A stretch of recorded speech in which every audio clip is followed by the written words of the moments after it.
no images on the web. The web was text only. And I have a blog, which I've written over 770 posts, and I've given many presentations during my time at UConn, where I started in 1997. Now, yesterday I was giving some thought to what I'll be saying, why I think is important.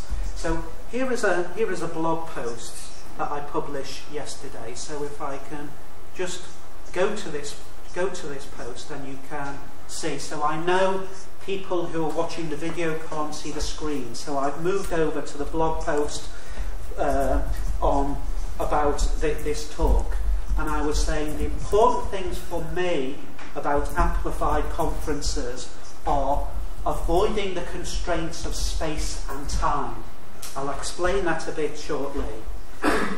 Real-time peer reviewing. So many of you are researchers, you work in the library, you are aware of the importance of peer reviewing in order to enhance the quality of our work. Shouldn't we be peer reviewing the ideas that are communicated in seminars? So you can do this now. There can be people tweeting away and disagreeing and coming up with other alternative ways. And this can really help in the development of our ideas. But perhaps most importantly is this importance of an open exchange of ideas will promote innovation.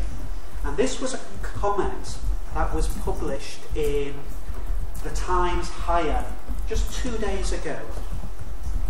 Share the love. An open exchange of ideas will promote innovation. And this was based upon an interview with Malcolm Reed, who was the person in charge of the JISC, the Joint Information Systems Committee. And this is the organisation that funds my organisation. It says, "We have the technology to share knowledge," says Malcolm Reed, "but researchers need to work towards a culture of openness." So the higher education sector is trying to weather the great storm of decreasing funding and overstretched resources.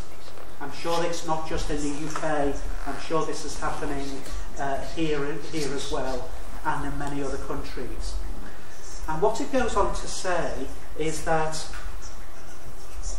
in many ways we are seeing an openness revolution in the way we create, store, analyse and transmit information and research. It's part of the things that we're very much involved in. The technology is already in place to underpin all of this, but leaders in research need to promote a culture of openness. And I think that is very true. And so it concludes here. Open access to papers and data continues to improve the impact of our public funds. So thanks to the library for supporting that here. But in the meantime, digital tools can support informal sharing on levels that can still make a difference to how far ideas can travel. And so the openness of our seminars and our undergraduate talks can also can form part of that. So that really is the broader political and economic context to my talk. So, sharing ideas is important. I use this map. This is a map of the places that I gave talks at last year. So I'm at a national centre. I need to be able to demonstrate to my funders that I cover all of the UK. And I think you can see there that there is a broad coverage. It's not just the south of England, it's not just around London. The bit up in the far north of Scotland, that's where all the mountains are. There aren't many universities there. So I can say, yes, the travel to conferences, to give papers, to seminars, is an important role for many of us who are involved in the exchange of knowledge and information.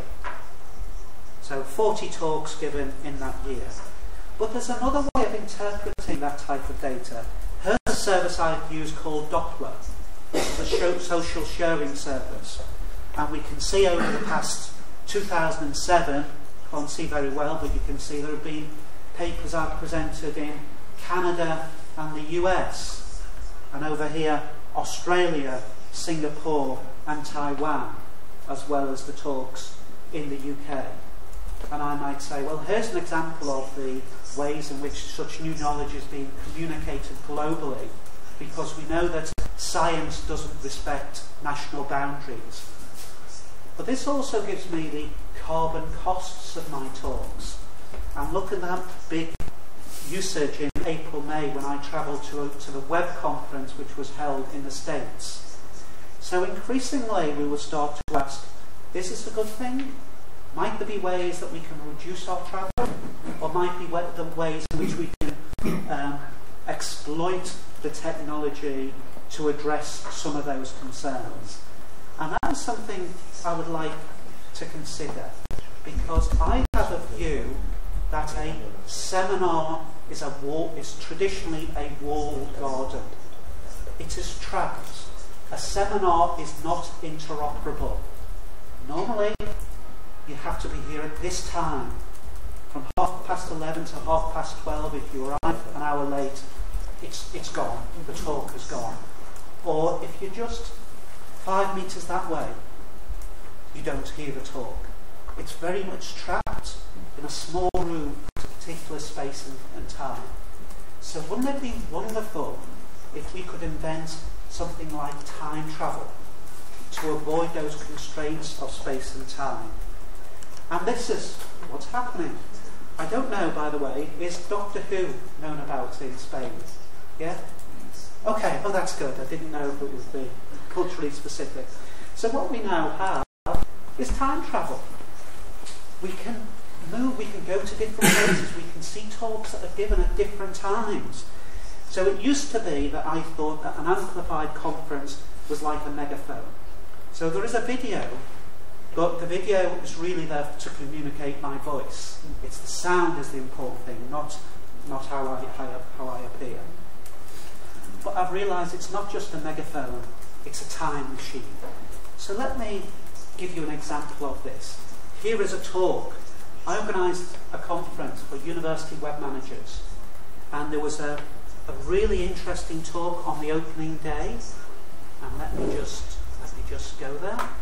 So this was a talk given by Christine Sexton. She is the head of IT services at the University of Sheffield, and she gave the opening talk at the conference. This conference opened on the 13th of July. No, the 12th of July. Do you remember the 12th of July? Did anything significant happen around that time? Yeah, so people are saying yes. Yes, yes. Now, you probably didn't watch this live video stream because I suspect that you'd been celebrating the day before. Because the day before was when Spain won the World Cup. Or, as I was told, Barcelona won the World Cup. So you will not have seen this because you had other things on your mind. But Christine is a really, really good speaker, inspirational speaker. And she was giving her view on how a university should respond to the turbulent economic challenges. So what did she say? Well, let's listen. Now the sound level is not so good, but on this particular machine. But you can see we have a video of her talk. But it's actually more than the video of her talk. You can see there is a caption to this talk. How do we provide those captions? The answer is with Twitter. So we had Kirsty Pitkin, the event amplifier, was the official giving a summary of the talk. But we also had these other tweets, which were what everybody else was thinking. So we can go back in time to the 12th of July and seeing how the audience were responding to this talk. Something else that we can do, we can search for content here. So I might want to say, what did Christine have to say about development? So I type in development, and we should be able to go here while Why is it not working? There. I'll just pause the video. So, 35 minutes into that talk, Christine said, the days of 2-year IT development projects are over. We need to be able to respond in a much more agile fashion. So one of her views as a senior manager is to say we need a much more responsive approach to our development activities. So you can do this. We can access this. So what we were saying, what used to be a conference, that only people who went to the conference could see it, that has gone. We can use these lightweight technologies, including Twitter. So this is where I say we are escaping, we can start to escape the constraints of space and time. So, wouldn't it be great if you were all part of this? One thing we know about social networks, they are technologies that get better the more users participate. So I know we only have about 4 Twitterers here, but imagine 2 years' time, you all have your mobile phone, we all have the Wi-Fi network, we can all participate. Let's do this thought experiment. So I would like you now to take part in this experiment using a virtual mobile phone, which is your pen and paper.